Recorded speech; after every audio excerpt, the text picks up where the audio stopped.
ভাই চ আমিনিয়া থেকে পেট প্র্যাকটিসটা সেরে আসি। প্রত্যেকবার পুজোতে তুমি আমিনিয়া যাও না? কি করব বল ভাই, সেই ছোটবেলার প্র্যাকটিস।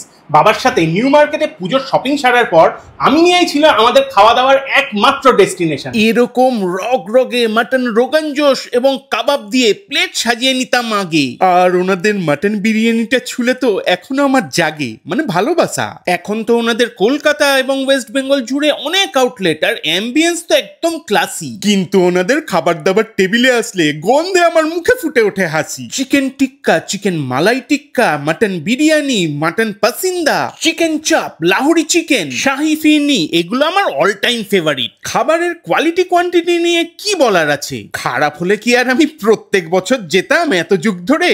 উফ, মাটনটা দেখে না আমার আবার খিদে পেয়ে গেল। শোনো, শাহি ফিরনিটা খাওয়ার আগে একটুখানি এরকম করে নেবে, দেখবে আরো ভালো লাগে খেতে। তাহলে এবার পুজোয় আমি নিয়ে যেতে হবে কিন্তু।